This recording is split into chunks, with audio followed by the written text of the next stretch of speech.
What's going on, guys? Welcome back to the channel. And before I get today's video started, I just wanted to say just a massive thank you for everyone who supported me and who was able to watch my last video. I'll be honest with you guys, it's hard for someone like me to always have the confidence to get in front of YouTube and to talk to you guys about my views of Manchester United and just the sport I love most in football. So for me to be able to do it and receive just such positivity, it really does mean the world to me. But today I wanted to talk about Manchester United winger Alejandro Garnacho. And so this morning, apparently, Manchester United manager Ruben Amorim sat down the whole entire team at the training ground at Carrington and specifically told Garnacho in front of everyone, apparently, that he doesn't have a place in his team. So there's a lot to unpack there, and so I kind of want to break this up into a few little sections, kind of for when talking about Garnacho and his stats and what he offers and his value, and kind of where he sits under Ruben Amorim and where he could potentially land on a different team, the qualities he possessed and the teams that it could bring him to. But first, I think it's vital that we talk about the quality that lies in Alejandro Garnacho, because there's a lot of talk around Manchester United fans and a lot of mixed opinions. Some people think Garnacho is a great winger, others aren't convinced by him at all. I sit somewhere in the middle, but ultimately I lean closer to the side that thinks he is a really good player. And I think to start off with things, we must talk about Garnacho rising up. And so Garnacho is originally was a youth product of Atletico Madrid, who's obviously over in Spain. And a few years ago, Manchester United bought him for about $500K from their youth academy over to Carrington to kind of train and develop him and bring him a part of the first team. And it didn't take long for Garnacho to kind of burst onto the scene as a rising youth player.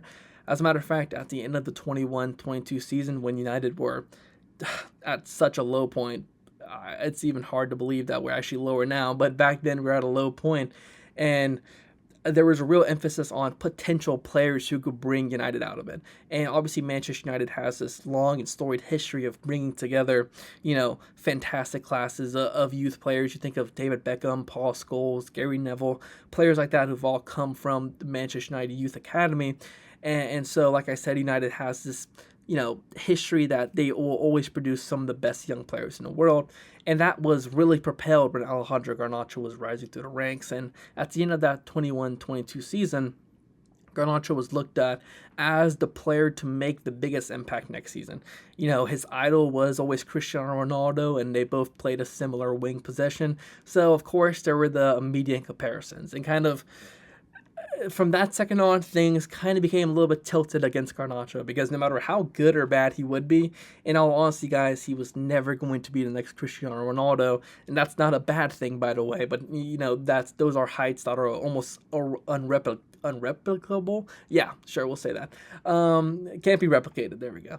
And so he's kind of brought in, and in the 22-23 season, he was seen as this player who'd have a bit part role, I think, for most United fans, but he actually exploded onto the scene really well. I think he played about 34 games and had 5 goals and 4 assists. And some of these goals are big-time goals. He scored in the Europa League group stage against Real Sociedad.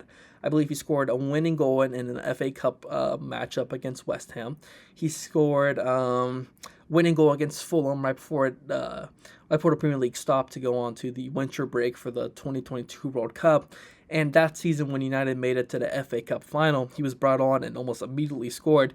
He was just a player who was always willing to attack, and that's kind of always been his mindset. He's a really dynamic winger, so he'll just constantly attack his fullback or his center back, whoever is marking him, and he does a good job of usually beating them thanks to a good dribble or neat dribble. And for a long time, he possessed a really sharp shot, but his playmaking has been 50-50 in this season, and as I'll talk on later in a few minutes, we'll discuss more some of his flaws, but he's always been a guy who can create that energy out of nothing, and a lot of times that's what United needed. And it's also important to note that the manager Manchester United were employing, Erik ten Hag, played this counter-attacking style of football which suited Garnacho. It allowed him to, once again, directly attack his winger time and time and time again, and if you can beat him with a dribble, you can take a quick shot, and that's how Garnacho got a lot of his goals, was through this counter-attacking kind of fluid system that exploited his best abilities. So then you move on to last season, and once again, he did well. He's in 50 games, he got 10 goals and 5 assists. That's like what? One out of every 5 games? And at this point, he's 19, turning 20 years old. He's a young kid at this rate, and he's already making a total of 108 appearances in his first 2 years. And once again, it's kind of the same thing, except there's almost even more of a weight put on his shoulders because last year it felt like almost certainly towards the end of the season, there were so many games that were just reliant on, can he drag us to victory? Can he drag us to this result? And I know one game against Chelsea, United ended up losing it, but they lost 4-3.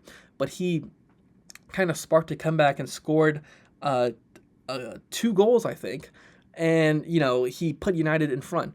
And you kind of, once again, just that kind of gravitas that he possessed, you're thinking to yourself, this kid's going to be elite. And he showed potential of being an elite player. But this season, things have taken a pretty big step back. In 58 games, he still contributed 11 goals and 10 assists. Stats-wise, things haven't really dropped off. If anything, they've improved. Your first double-double season, 58 games, 21 contributions. That's, once again, about 1 every 3 games, a little bit more. So it's good on that front. But when Manchester United let go of Erik ten Hag and brought in a completely new manager in Ruben Amorim, who plays this versatile 3-4-3 formation, unorthodox, not seen much in European football, immediate question marks were raised over Garnacho.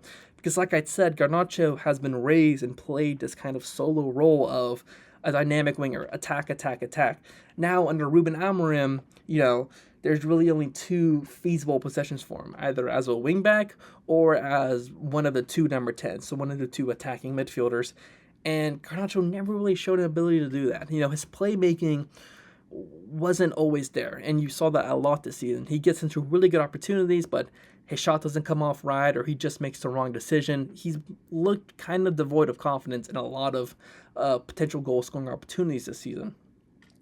And so with Amorim, there was immediate talk in January that he might leave, thanks to the January transfer window. There were clubs like Chelsea that were offering money, talks around 40, 50 million pounds for him, which honestly wasn't that bad of a deal because one of the best things about Garnacho, and it's a shame we have to talk about this nowadays, but his financial impact could be great because Manchester United have a rare chance of profiting, earning 100% of the funds that they get.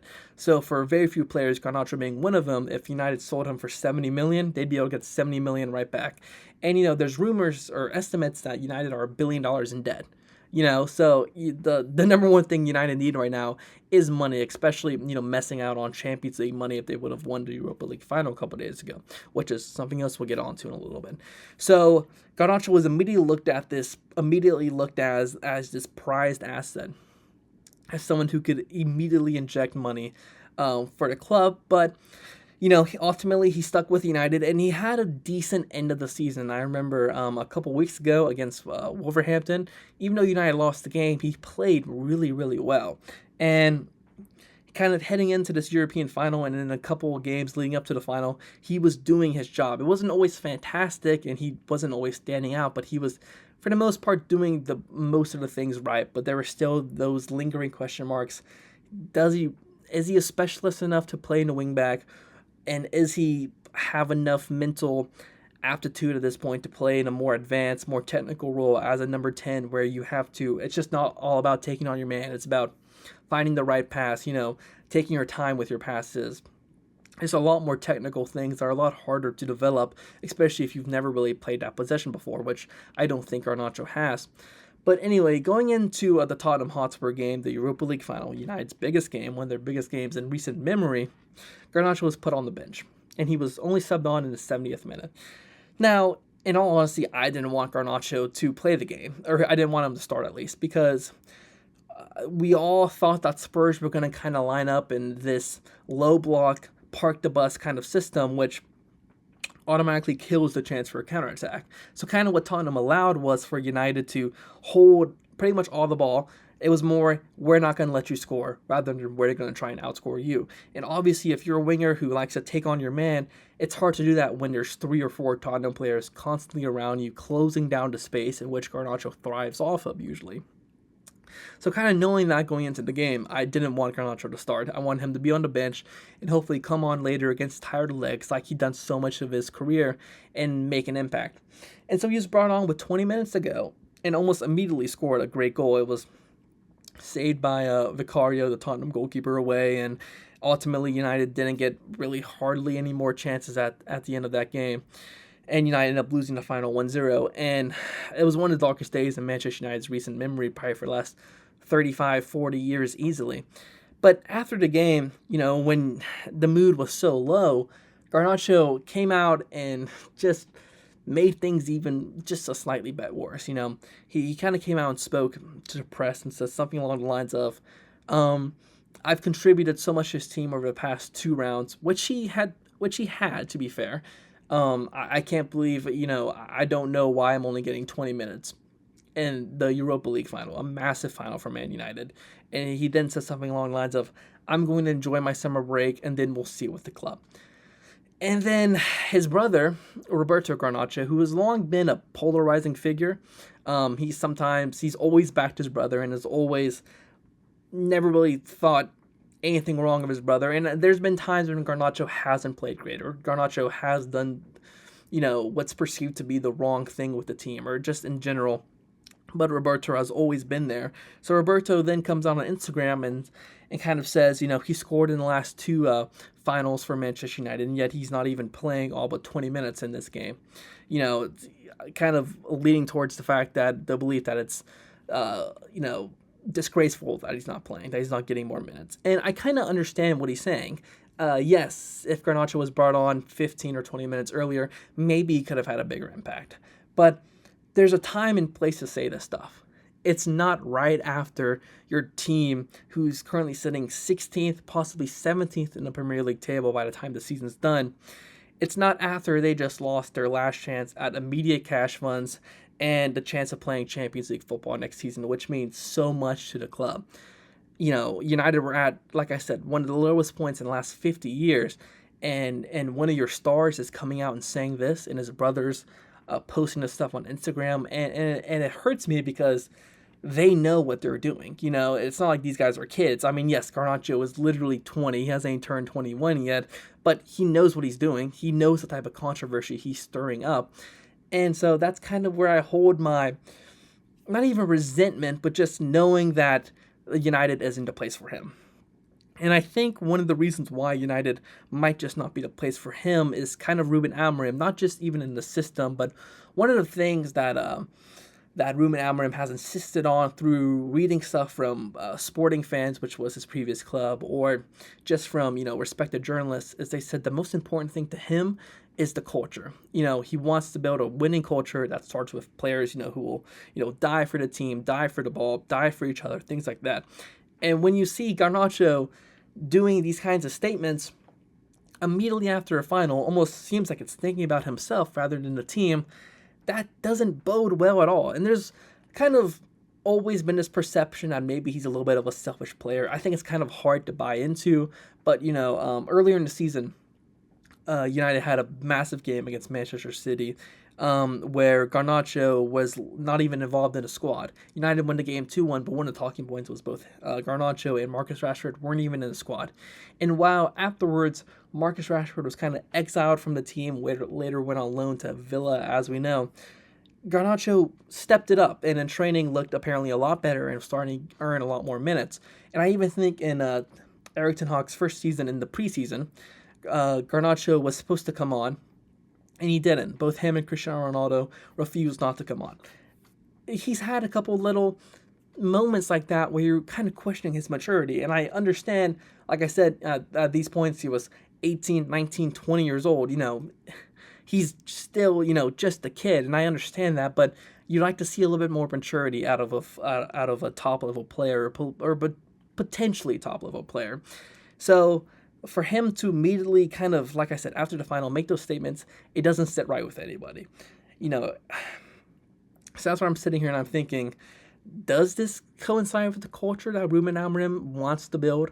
I mean, is this really what we need as a player kind of going out after a match and, like I said, only thinking about himself? The answer to that question is obviously no. And so Like I mentioned before, another positive of selling Garnacho is the immediate cash injection. And another thing is can he adapt himself to become this kind of a number 10 or a wingback? I have my doubts. I have my reservations. So I don't necessarily think it's a shock that Garnacho's leaving. I think, if anything, it was kind of expected. He was kind of one of those fringe players under Amorim, or kind of believed to be under Amorim, who could be sold off just to make immediate money. But it kind of hurts that this is the way it happened, or that it happened so early. I mean, the season isn't even finished yet. United still play a game, and I mean, I'm recording this about 1 in the morning on Sunday. United play a game in 10 hours for me, you know? So this is so early into the window. The window hasn't even opened yet, and yet we're already hearing immediately, oh, he's going to leave the club, and so that kind of hurts. You would have liked him. You would have liked it to happen a little bit later into the window, but at the same time, we can't control things. But I think it's clear that Garnacho will be leaving the club probably imminently. I mean, he's going to be a highly touted player. As I said before, he's not even 21 years old yet. He still is at probably 11 years until he kind of finishes off his peak as a player. He's nowhere near his peak. There's a lot for him to improve on, but there's a lot already there. And so ultimately it's a good move for both teams. Now, when you look at or for both parties. And so when you look at the potential fees that United could be getting for him, basement level, I think around 40 million. Like 40 million is quite a low valuation.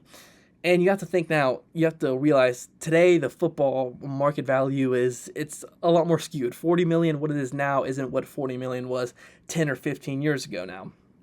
You know, it's completely different. The market's a lot more inflated. So 40 million today could help United a lot, but we're talking potential ranges for him to go up to 50 or 60 million, I think. Maybe even 70. I think 70 is a reasonable ceiling. 70 million is a reasonable ceiling to get him out. Like I said, he's not even 21 yet. He's shown a lot of promise, especially in big games, that he can make an impact. And the basement's around 40 million. So 40 to 70, I think, is fair. Anything less than 40 is a disgrace, and anything above 70 is nearing a robbery. So if we're estimating that, we're say about 50 million, and those 50 million right now for, like I said, a team that's estimated to be around $1 billion in debt, you know, we're cutting lunches for our staff, we're firing, we're having staff redundancies. It feels like almost every single week now. I mean, you know, United could even pay for family members of the club to go to the final, and while some of that stuff is probably in the long term good for the club, all of it's probably in the long term good for the club. For right now, it bodes a money hungry management style with Sir Jim Ratcliffe and Ineos. It doesn't look good to open up immediate funds by getting rid of a player who's already kind of on the fringe under Amorim is a good idea. So ultimately, this is good. Ultimately, I think United will be racking in around 50 to 60 million, which will likely go to opening up the funds for either a Mateus Cunha or a Liam Delap, two potential replacements. You know, Cunha plays number 10 and Delap as a possible number 9, or possibly funding a couple more transfers. I think it's the best for everyone. While I like Garnacho and I think he's a great player, an old Manchester United would have kind of kept him around and waited for his value to decrease before getting him off, before sending him away. So now I'm supposed to be glad that we're doing it early while his value is still high, rather than letting him rot here. So at the end of the day, I'm happy, but it's sad because, you know, like I said, in 21-22 season, the whole entire year we'd be hearing about this young Argentine winger, you know, he's going to make an instant impact, and he did. You know, I remember in his first season, like I said, he scored big goals. Big game-winning goals, and you know everyone at United loved him. So just to kind of see it end so quickly, hardly even 2 full years later, he's off for $60 million, and for the most part, it's reasons for profit. It doesn't sit right with you as a football fan, but sometimes that's just the way it goes. And with United, we've lived so much off this fantasy that every single player is forever going to be our player, and that, you know, every single thing is going to be success because we're Man United. We have to come down to this harsh reality, because as it stands right now, we're in 17th place, or possibly going to end the season in 17th place. And Garnacho, for as good as he can be, has played a role in that. So, you know, changes have to be made, and he'll be one of many changes. But yeah, all right, guys. Well, I appreciate all you guys tuning in, and once again, thank you for all the support I've been receiving recently, and God bless, and I'll see you guys later.